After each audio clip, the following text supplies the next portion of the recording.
Recientemente, Dina Boluarte fue destituida por incapacidad moral permanente ante su dificultad para enfrentar la crisis de violencia que se vive en el país y asumió como presidente José Gerí, presidente del Congreso de la República, que hoy es el nuevo presidente del Perú. Esto se suma a liderazgos en la presidencia bastante cortos. En los últimos años ha habido una pluralidad de presidentes en pocos años. Para saber más al respecto de cómo deja esto al país y qué podemos esperar, estamos con Diana Seminario, es una periodista que nos habla desde Lima, Perú. Diana, bienvenida al programa.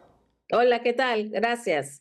Pues Diana, ayuda a nuestro público, también por supuesto no todos son peruanos, a entender esta situación. Bueno, esta situación nace en el año 2021 en este gobierno de Pedro Castillo y Dina Boluarte. Hay que recordar que Pedro Castillo dio un golpe de Estado el 7 de diciembre del año 2022 y por sucesión constitucional ingresa la señora Boluarte. Ella ya tenía más de 2 años en el gobierno, iba a cumplir 3 años, ¿no? Y bueno, de un día para otro fue así. El Congreso activó los resortes constitucionales que permiten vacar o destituir a un presidente.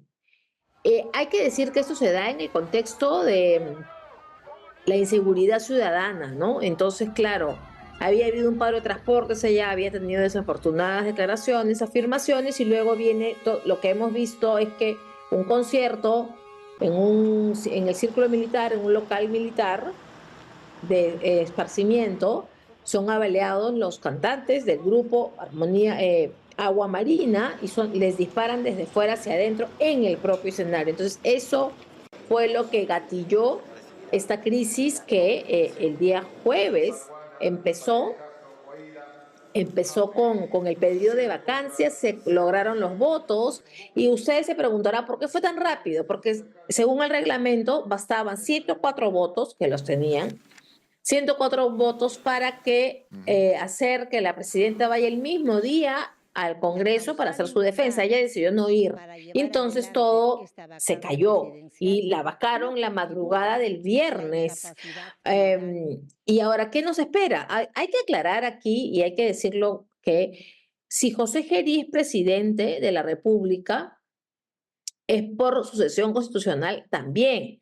Y es que él era el presidente del Congreso, es decir, sigue siendo presidente del Congreso encargado de la presidencia de la República.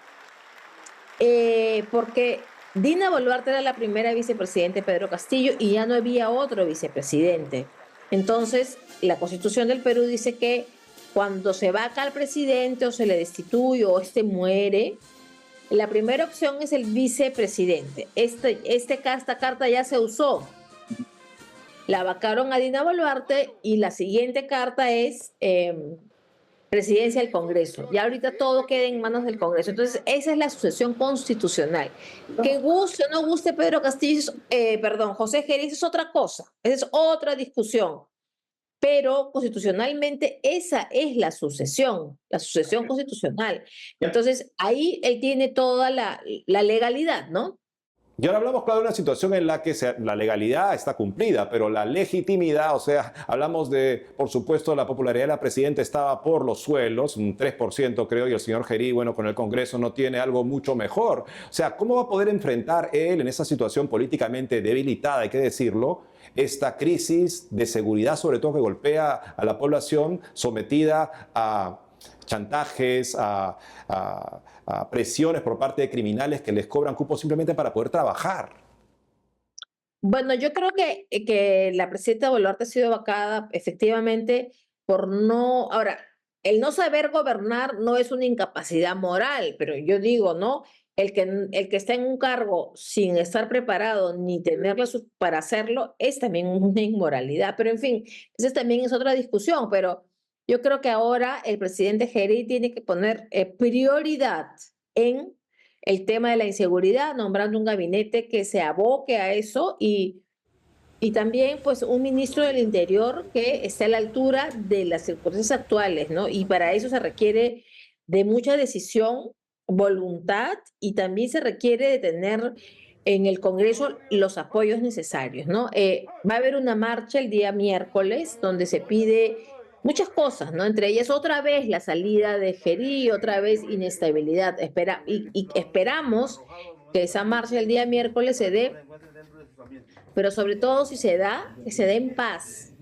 Ya hay algunos gremios que han dicho que no van a participar, pero esperemos que todo esto se dé en paz, porque el país lo que requiere ahorita es estabilidad y todos abocarnos, todas las fuerzas políticas deben abocarse al tema prioritario, que es la lucha contra la inseguridad ciudadana que mata a personas, a transportistas, a bodegueros que están extorsionados, transportistas, bodegueros, heladeros, todo aquel que tenga un negocio, por más pequeño que sea, desgraciadamente sufre los embates de la extorsión. Así es, y considerando también que las elecciones para presidenciales y las elecciones generales en el Perú son dentro de 6 meses, así es que es un momento justamente para que todas las fuerzas sumen para permitirle al señor José Gerip realizar el mejor papel que pueda, ojalá esté a la altura de estos desafíos. Diana Seminario, gracias por haber estado con nosotros el día de hoy. Gracias.